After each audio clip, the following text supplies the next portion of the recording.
Hello, everyone. We are back in the crazy, hyped up world of Peacemaker with John Cena this week for this new latest episode in our spin off of Morgan Hasn't Seen TV. We refer to the other series, the other ongoing series we have now as Discovering Dawson's Creek, as we're Yes. taking a look at the entire run of that show.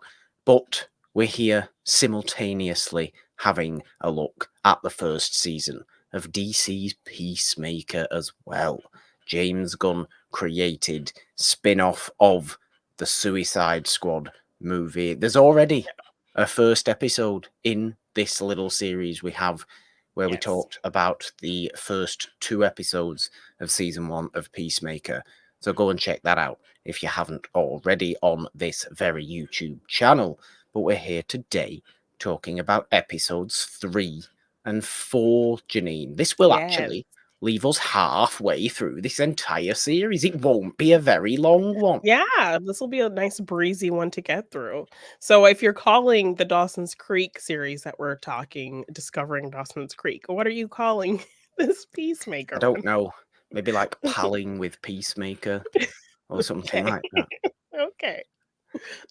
I guess that works. Does I that love work? the alliteration. Yes. It has to be.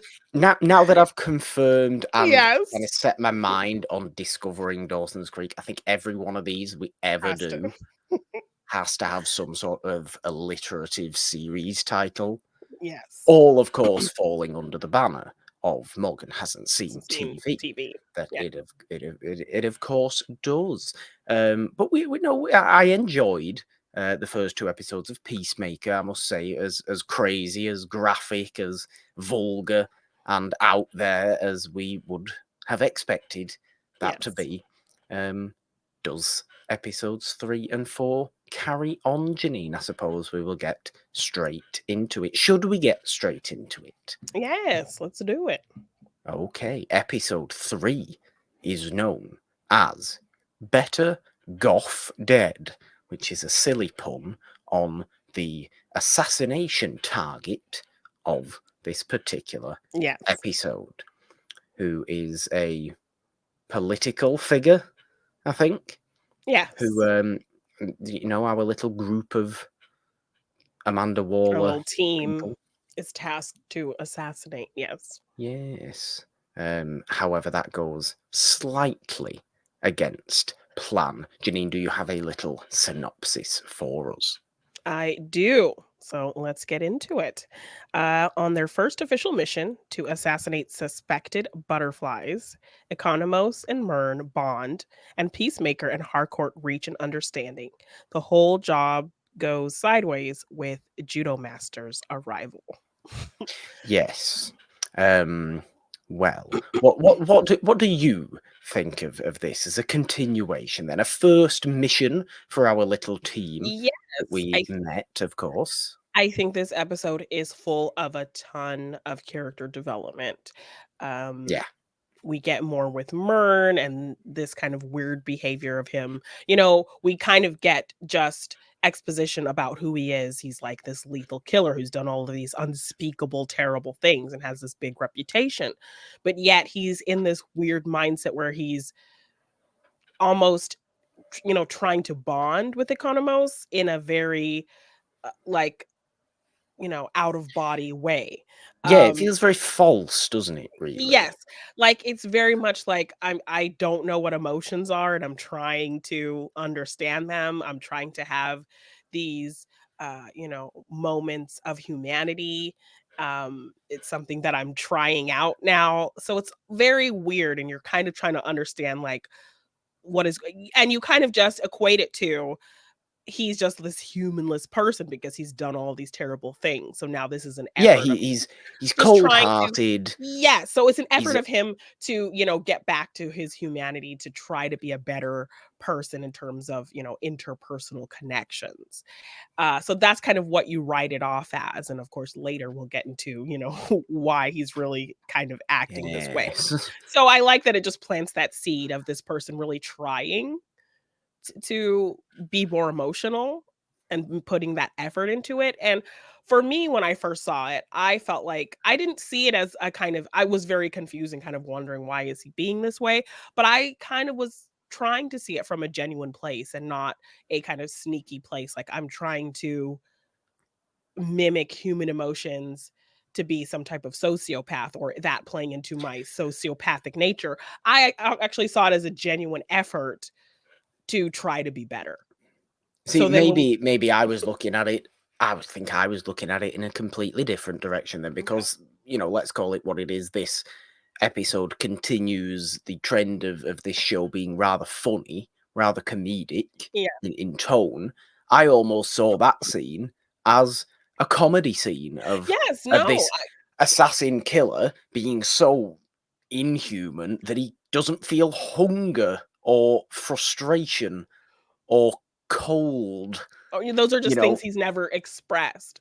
So no, I saw that as a very comedic scene of him trying to have this conversation and being very kind of robotic about it.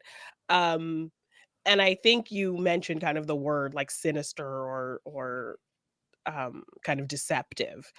So I yeah. was just saying that I didn't read him trying to tap into these types of human emotions as something sinister or to kind of play with the people that he's working with, because like No, why would he no. need to do that, you know? Yeah, Let's have I didn't see it as this that way. let's have this scary reputation and have these people that I'm supposed to be leading kind of fear me a little bit so they'll listen to me more. So him taking this effort to kind of just act that way was speaking to something to me in the character of, garnering maybe some more sympathy for him as a person. Okay. But yes, how they played it out, I think played into the comedy of the show very well also. Yeah, I mean, perhaps this is just me not, I don't know, maybe not taking this show as seriously as maybe it deserves, as maybe I should be.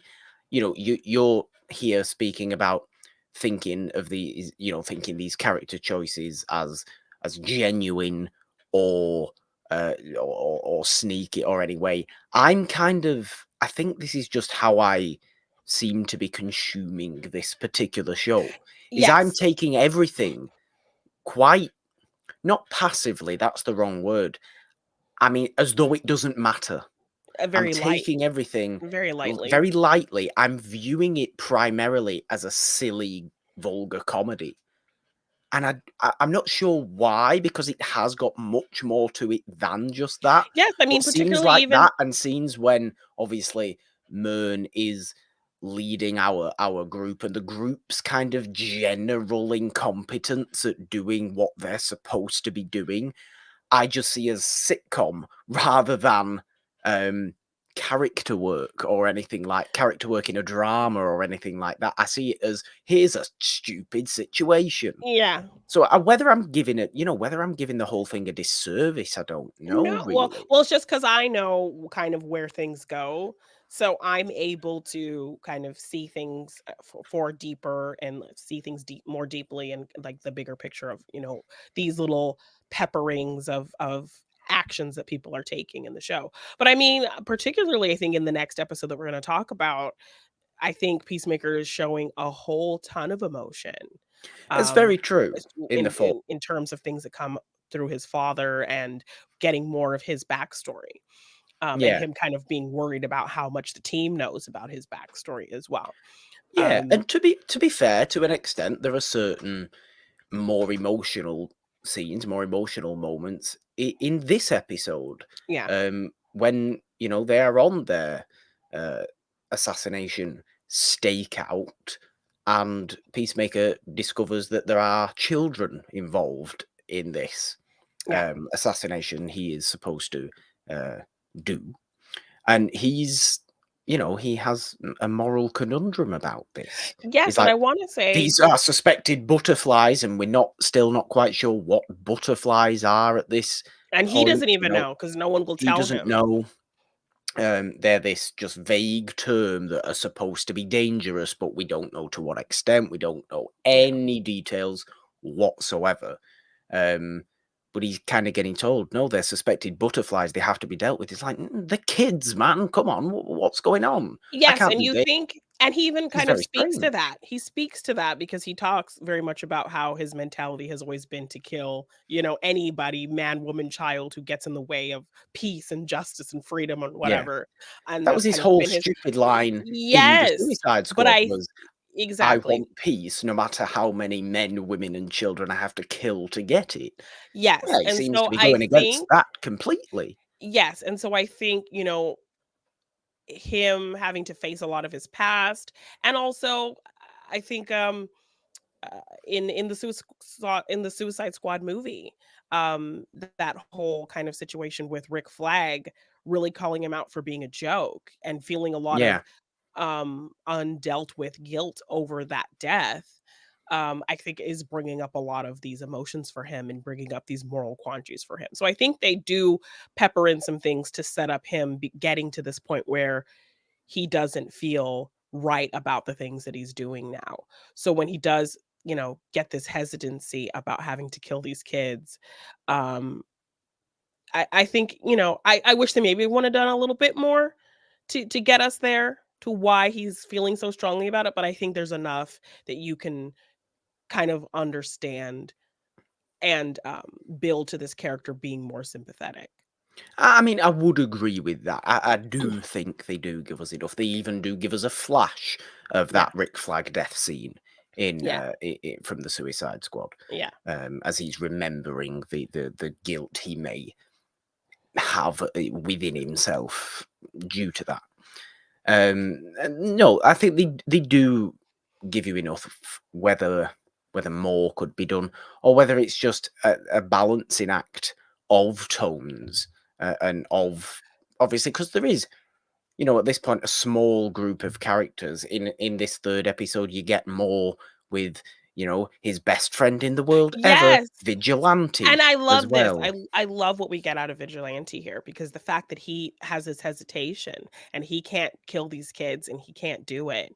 And he just gets a tap on the shoulder from Vigilante and he's like, "Hey man, just step back for a minute." And then he just steps up and does it for him without any words, without saying anything, without embarrassing him. Like, and it just speaks to who he is, and like this need for him to be this wonderful friend to Peacemaker, despite how Yeah. Peacemaker treats him. Like, he loves this man and will do anything for him, wants to be his sidekick, his best friend, his teammate, all of that. And I love that this is a way to help get Vigilante, kind of this random guy, into our bigger team to where they actually need him and want to use him and utilize him because they see what he can do. Because in the beginning, when they're first about to go on this mission, he's peeking from behind a trash can trying to join in, and they're just like, "Get the Yes. hell out of here, guy." Like, no. So the fact that he's like written off as completely ridiculous and from peeking behind a dumpster, and they don't want him to join the team, only for him to then come in this way, not just showing this humanity for, Peacemaker, which elevates his character and speaks to his character in a lot of ways and develops his character, but also is just a fun, really cool, and really kind of sweet way to integrate him into this team. Because you have to think, like, how would he join this crew? Because he's like considered a vigilante civilian person who, like, then this is like an official kind of secret mission. Why would we let him join the team? So this was a really great way, I think, to add him to the team element, in a really, in a way that really develops the character.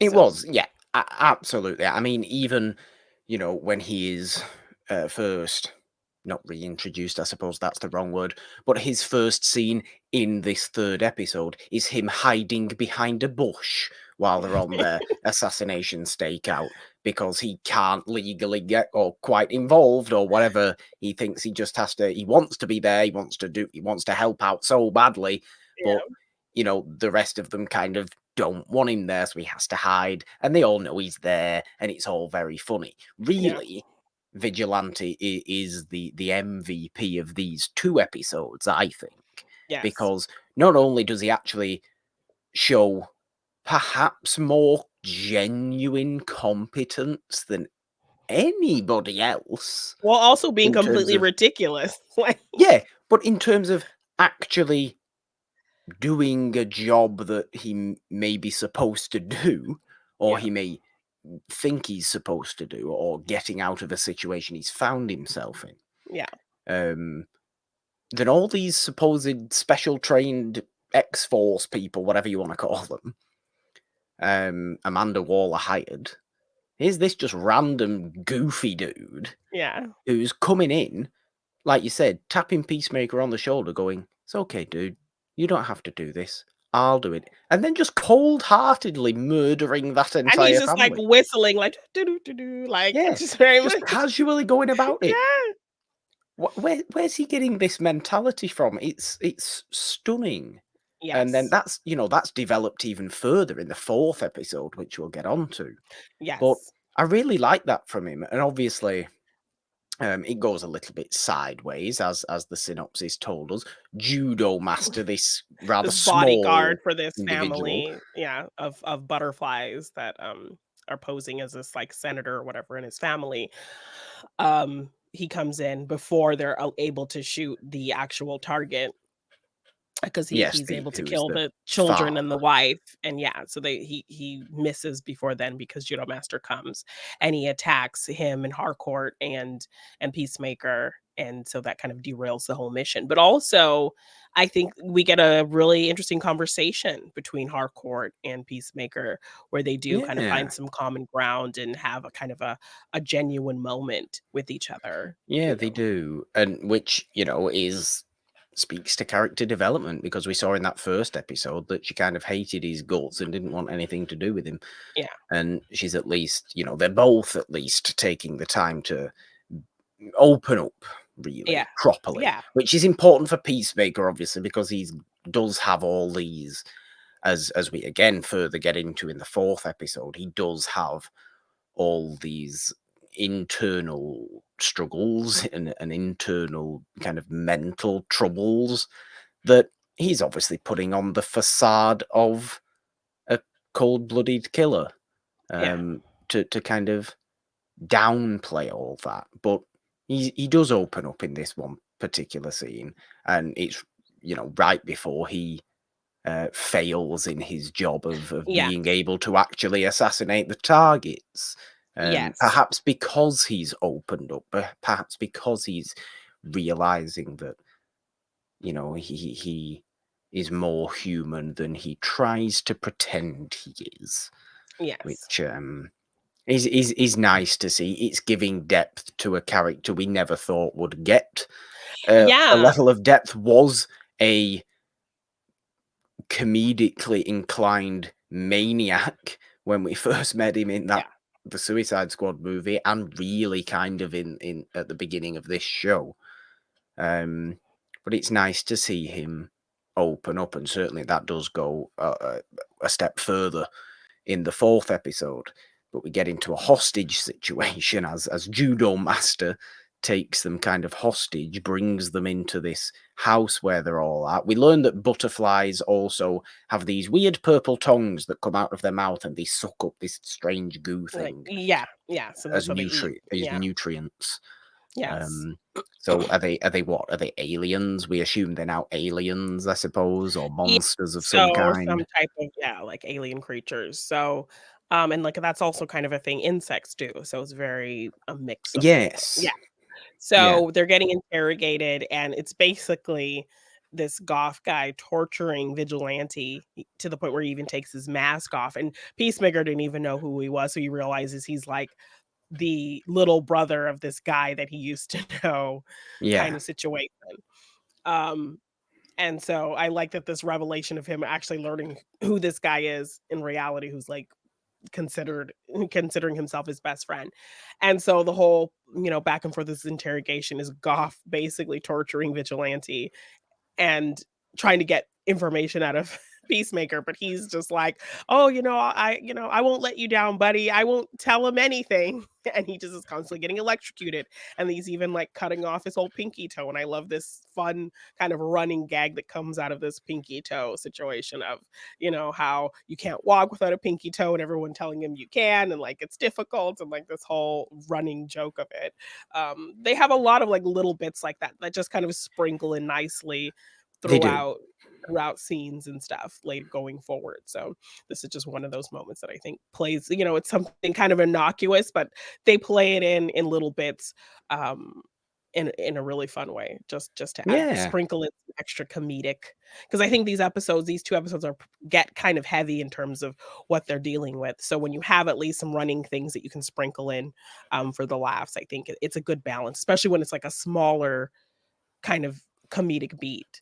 Um, so it doesn't take anything away from the bigger emotional things that are happening with the characters. It just reminds you that this is a bit silly and a bit satirical and a bit comedic. So yeah. Yeah, and it definitely does focus less on that than I think the opening 2 episodes did, which is maybe where, why my mind was where it was, and I was thinking of, let's continue on the comedic front and not maybe take Yeah. scenes too seriously Yeah. when we actually probably should have been taking them more seriously than perhaps I did upon a direct watch, thinking about them, talking about them. Now Yeah. I understand the depth and the interest behind them, but at the time, like I said, I was just in a different mindset, I think. And I think I was fair to be because of how the first 2 episodes Yes. really No, were definitely. tonally. Definitely. Um, But there yeah, is these more of ones, a heaviness here, and I don't, yeah. I do think it's, as a show, it still is finding the balance very well because, like you Yeah. said, they still have running gags in these episodes. So Oh, yeah. I mean, we get to see some lady parts on a on an iPad, yes, you know? definitely, yes. Sorry, And this was something my wife sent me. yeah. So very much like not shying away from being ridiculous, while also kind of delving into some character development. So we also get, while they're being interrogated, we have um Harcourt being knocked out. She's coming to, and a man is like on her with a gun. And then Adebayo comes in, and she, has the guy in her sights to shoot him, but the guy is very much doing, playbook of, having you sympathize with me so you don't kill me, and that's definitely Yes. playing into her hesitancies with killing people. He's talking about his wife and his kids and telling her his name and humanizing himself all the time, while Harcourt's like, shoot him, like, stop, like, shoot him. He's seen us, like, he's gonna blow our mission, just kill him. And she can't do it. So then Harcourt ends up having to do it. And then Yeah, and Adebayo then we comes get more kind of depth with Danielle Brooks as well because, Yeah, because she's talking about, she "Oh my, I've never killed anyone before. I've never shot yeah. anybody. Like, this is difficult for me. I'm sorry." Um, And the fact that really we know she's only on the job because she's Amanda Waller's daughter. yes, but I mean, but then you also have to play into the fact in your mind that, you know, she's also kind of given her a task to kind of be a bit sneaky against the team and be a bit Yeah, of a mole for her. So you kind of, while she's so nice and genuine and also kind of naive in joining the team, you also have to understand that she is kind of in a position to be untrustworthy in a lot of ways, even though she how is. her behavior is naturally welcoming, and you believe all of these things about her. So, she's a really kind of hard one to kind of watch, and really, because you get this kind of push and pull with her, because you know what she kind of, this mission that she has, but then you also really like her because she's very likable, and she's, they constantly tell you that she's the one on the team that Peacemaker likes the most.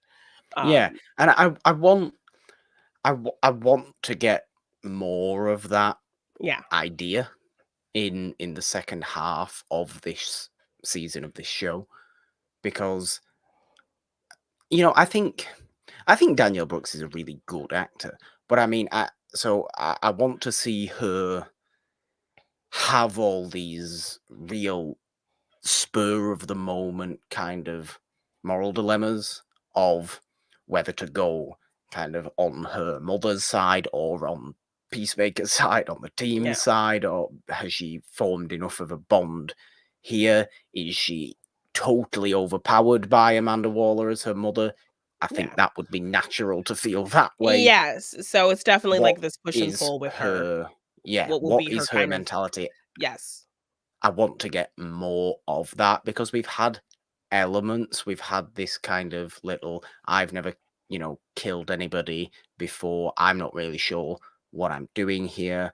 But like you say, we know that in the background, she has this other little tiny bit of a side-ish mission going on which was very while she's much like involved in the team.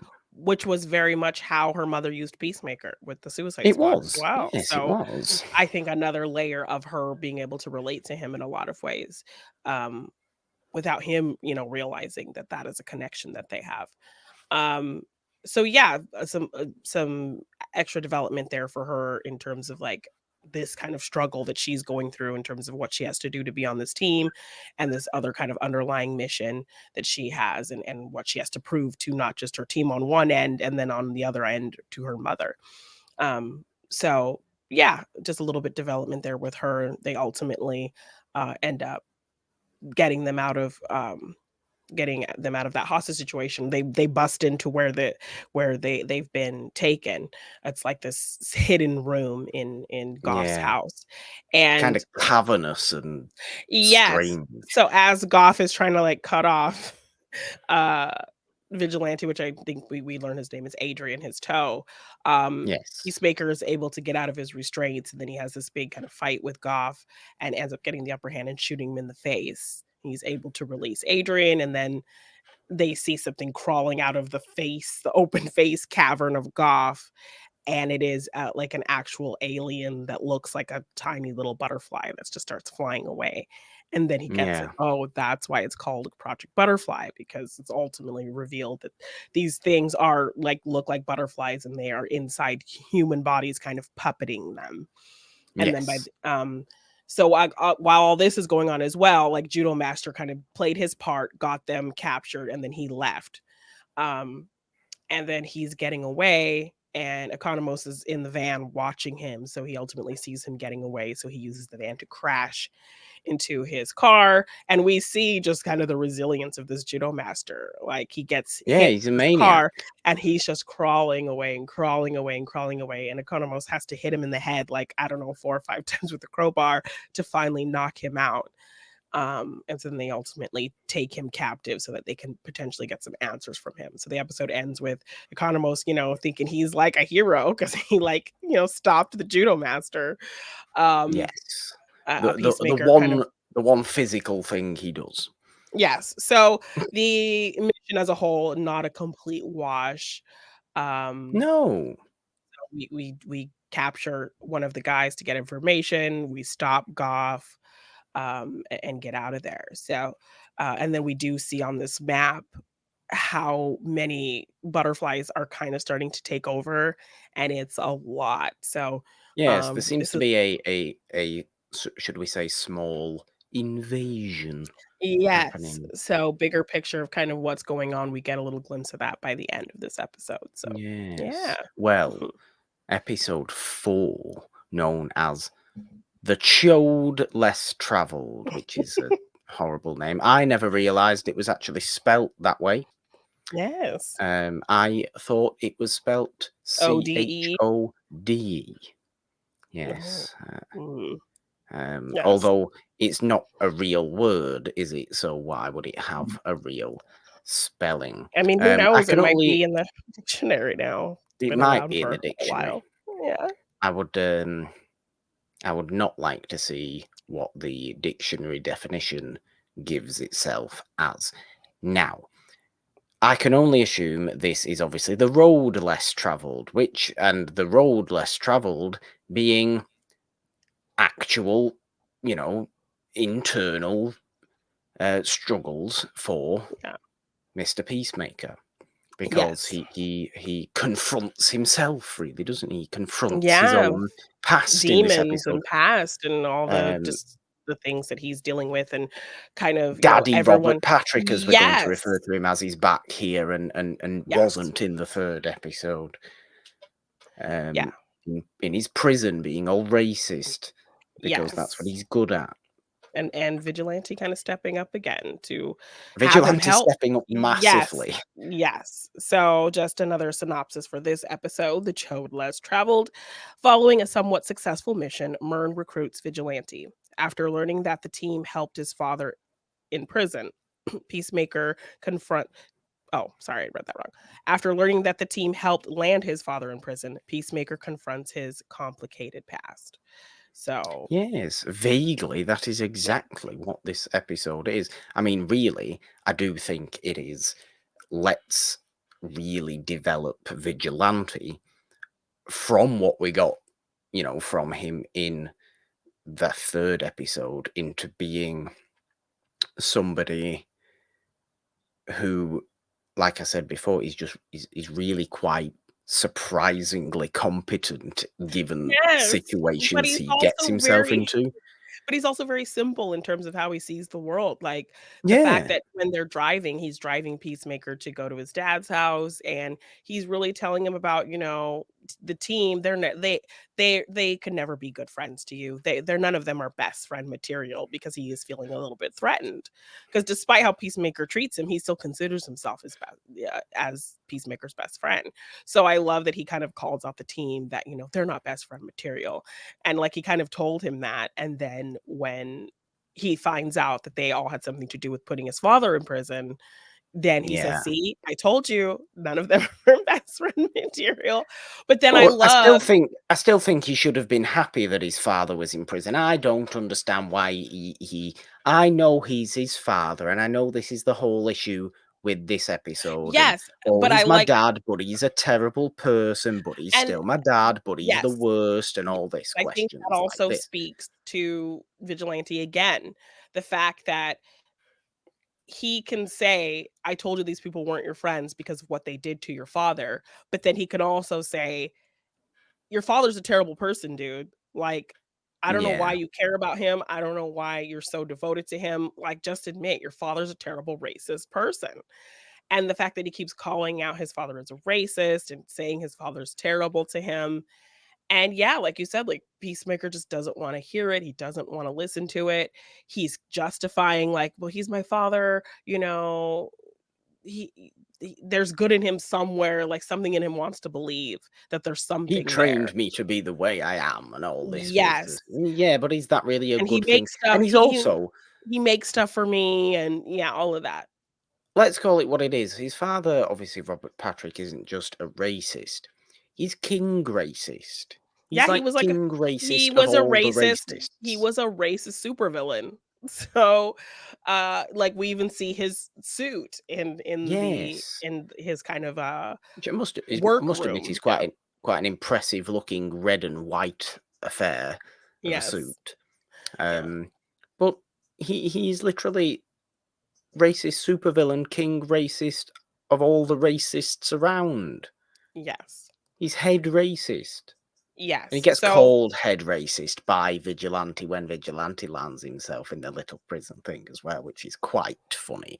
oh, Because that where's whole all this scene. confidence come from? Yes, From he's very Vigilante. competent and smooth and cool, and I love the I mean, whole kind of like spiel he goes on in calling out all of these guys. So when we get to, them driving around and him trying to tell him like your father's terrible, just let him stay in jail, like you're better off without him. And Adebayo goes there and she tries to like she's been tasked to convince him to not go see his father because it could make things worse for their whole situation.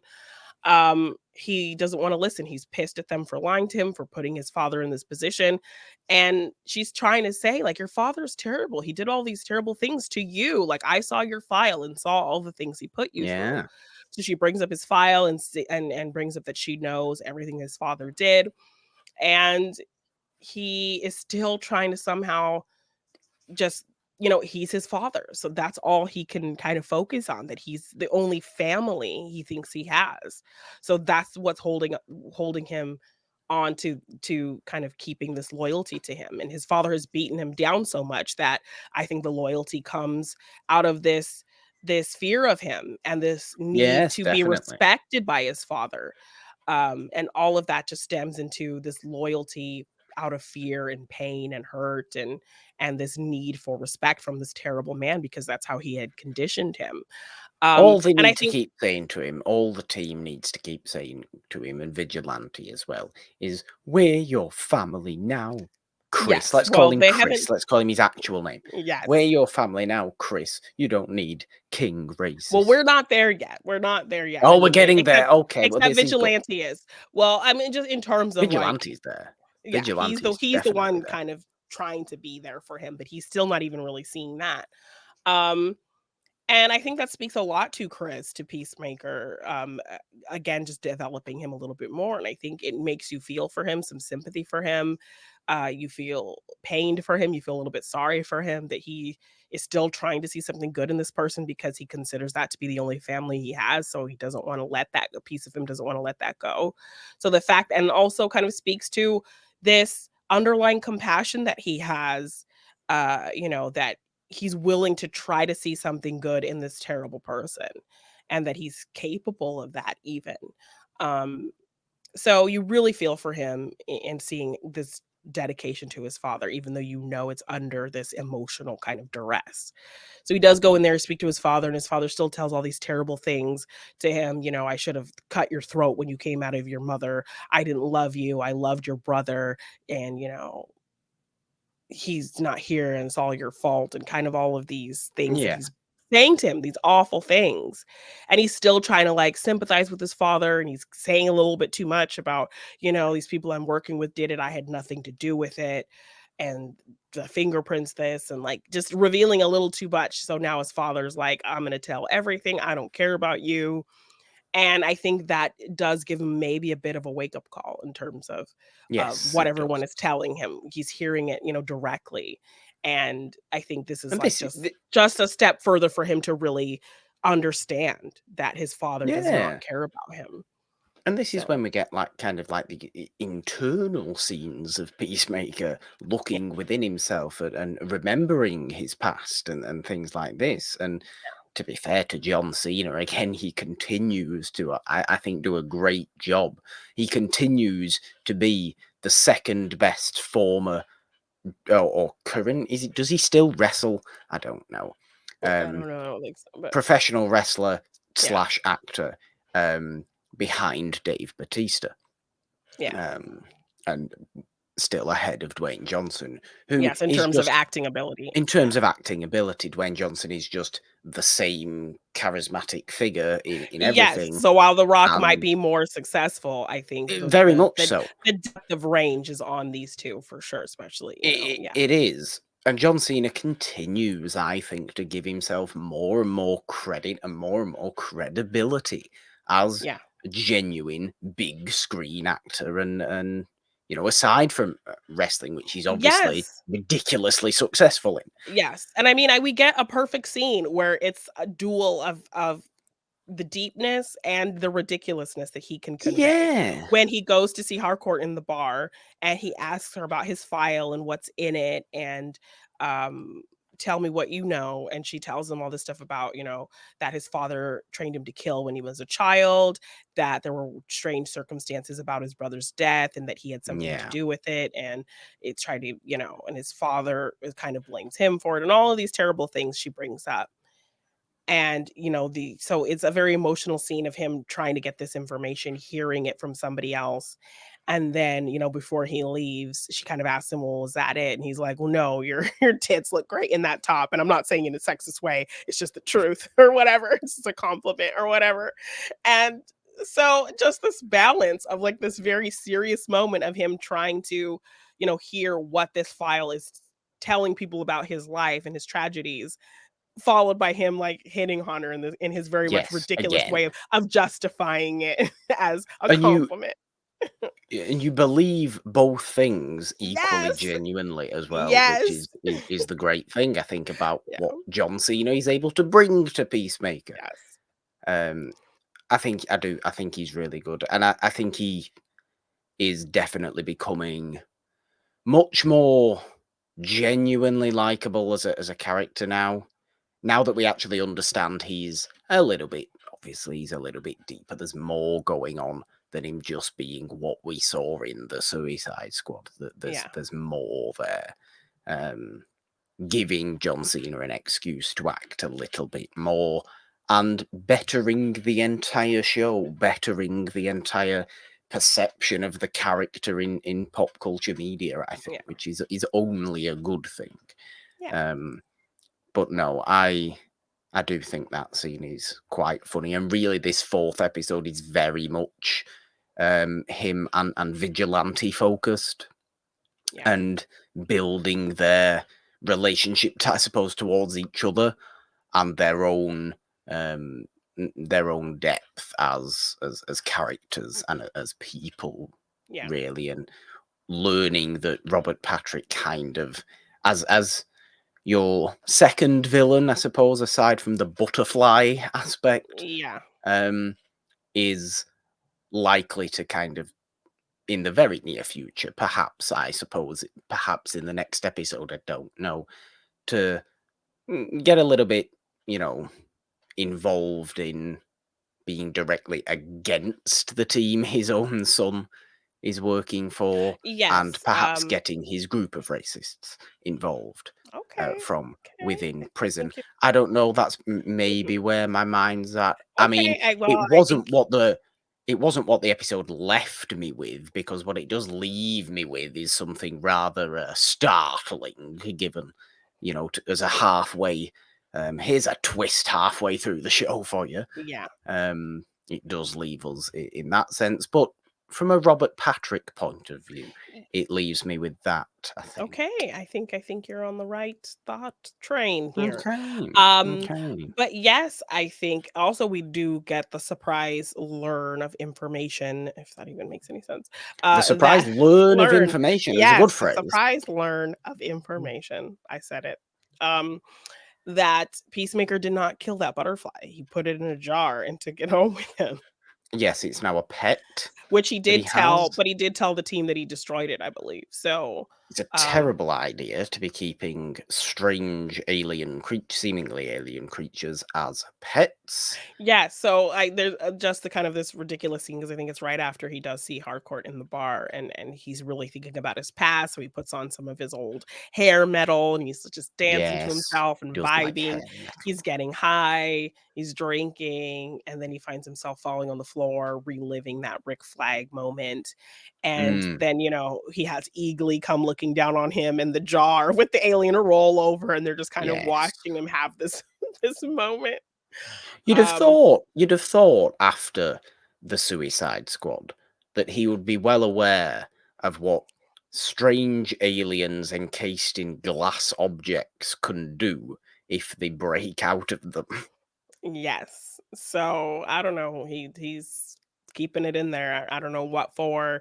You will I'm sure we'll get I'm there sure we'll when we find go out. forward. Yes, I'm sure we will. But, yeah, so he also is now kind of keeping things from the team, so, there is some deception happening on that He'll end end up of things. he'll end up telling Danielle Brooks he likes So Danielle Brooks. but yes, Danielle Brooks also showing some kind of tactical thinking, when she is Oh tasked yeah. to stop Peacemaker from going into the prison to talk to his father. She can't stop him, so she ultimately comes up with another solution on her own because she does see Adrian there, and she realizes that she's like, "You're a vigilante," and he's like, tries to be like, "No, who's this a vigilante person? What?" She's like, "Well, you sound just like him," and then he's like, "No, I'm not," and Oh, he tries to I don't sound like vigilante at all. I Like, yeah, think you do. You're his clearly voice. vigilante. And it's a very comedic scene, and he's limping, and so obviously because of the toe situation, and he's saying like he got in like a snowboarding accident or something. That's totally coincidental. I don't even know who that is. I'm sure you can still walk if you had a pinky toe cut off anyway. He keeps bringing He's that up. yes, so he's saying things that are very much not helping his case, and so then, Yeah. they do sit down and have this conversation, and she's just kind of talking about, "Oh my gosh, Peacemaker's father is terrible to him and treated him so bad, and I think his life would be so much better if his father just wasn't around anymore," and she's just planting all of these seeds, Yeah. and then you just hear Adrian go, "I gotta go." And so he leaves. And then you learn that she kind of just purposely planted the seed because she knew that he would want to do something to help his friend. So he goes to this Yeah. trouble of getting himself arrested so he can end up in the prison so that he can kill Peacemaker's father.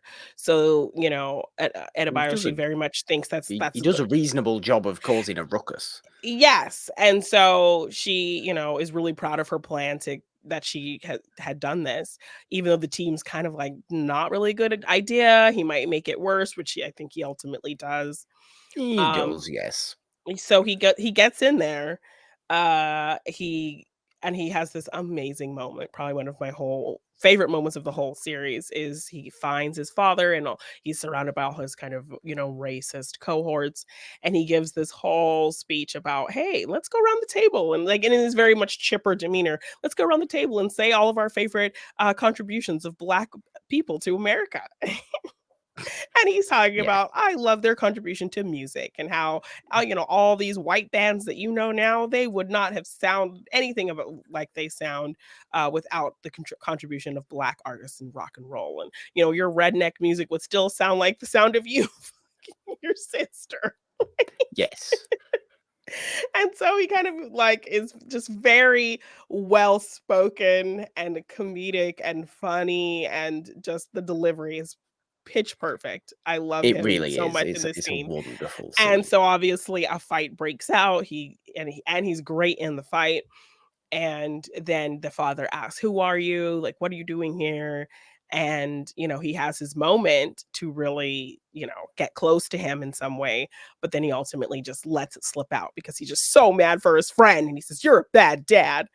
And now his dad knows. He's like, "My son sent someone in here to kill me. I need to go see that officer. I have Yes. information." And Yes. kind of ruins the whole thing. And now he He was knows, so like, close. He yes, was and so now close. he just adds, fuel to the fire of, oh, now he thinks his son is now sending people in here to kill him. So Yes. then the team is ultimately able to get him out, and Harcourt picks him up, and he's kind of officially part of the team at this point, and he does He say, seems very proud of himself as well that he's yes, but he part of does the team. admit, he's like, "I think I made things worse," and that's kind of, Yes. yes, He's upset about that. yes. Um, he's not who's going to make things worse though. Really, is our illustrious leader.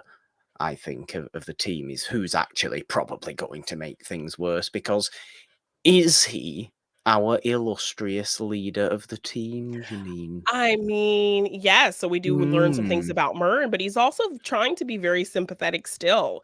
Like when Peacemaker calls very pissed off about, their role in his father being in prison and all of that. He's like, "Well, let's just come in and talk about it. Like, I'm sorry that you feel that way." Like he's trying to like hear him out and not talk to him like this cold-blooded killer or this leader of a team. He's trying to like hear him out. So it's weird that he's being like, It is. he's playing into these aspects that he was in the last episode of trying to speak to his humanity in some way, which makes it even more weird because then he's watching like I think Lethal Weapon like 3 or 4 at the end when they're having some kind of like food fight, and it's like a police team, a law enforcement team having fun together, and he's trying to like read into those emotions, and then we see creepy purple long thing come out of his mouth eating this creepy syrup. He is a butterfly. So He is very much, what does this mean? You know, an what imposter. does this speak to? Yes. Is he part of this invasion? Is he the leader of this invasion? So many questions come up in seeing Myrn, Exactly. having infiltrated this team and all of this. And, But if, a great yeah, twist. Like I said, a great yeah. little twist to have right at the halfway point of your season of television. Yes, because like Um, why would he be endorsing the killing of other butterflies, you know? Is it yeah, just a facade? What side is he so really many on? questions. So very many questions come up with seeing this ending the episode in this way. So very, very Yes, interesting spot to leave you off with. So it really is. It's very very intriguing.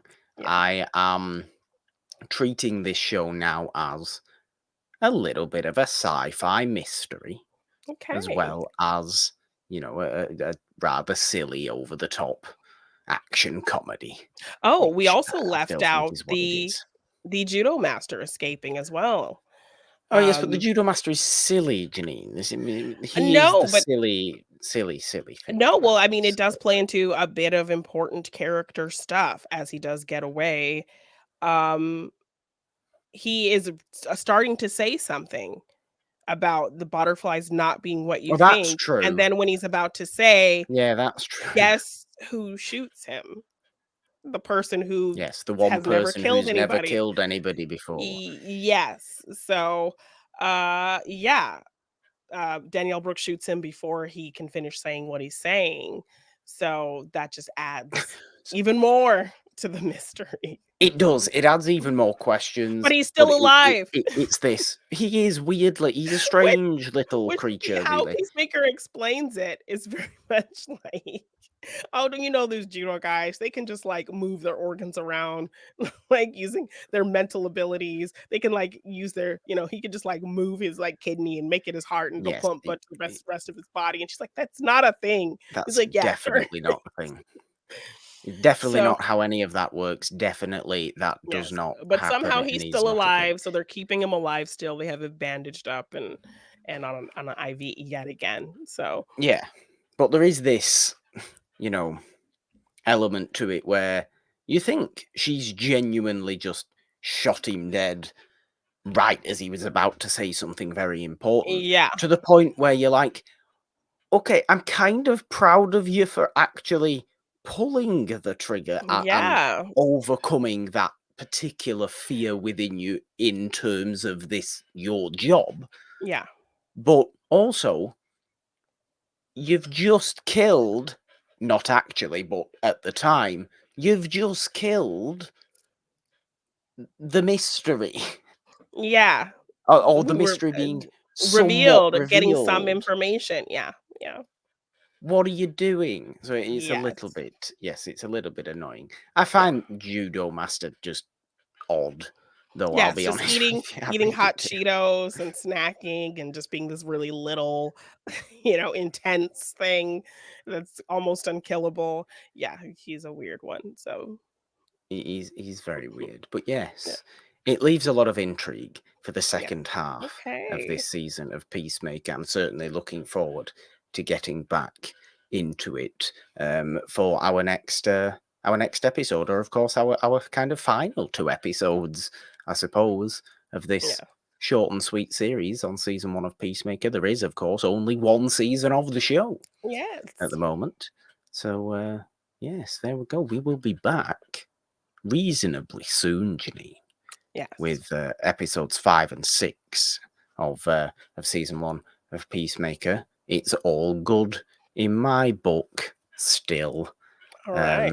Although Howling around with Peacemaker. I hope we still get more silly comedy, though. I do hope we still Yes. get more silly Yes. comedy.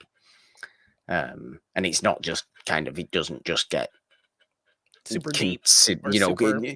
consistently more serious. Yeah. Um, I think we because I still would keep the feel balance like from what I remember. So, we need that balance. That yeah. balance is important, Yeah. and I like that.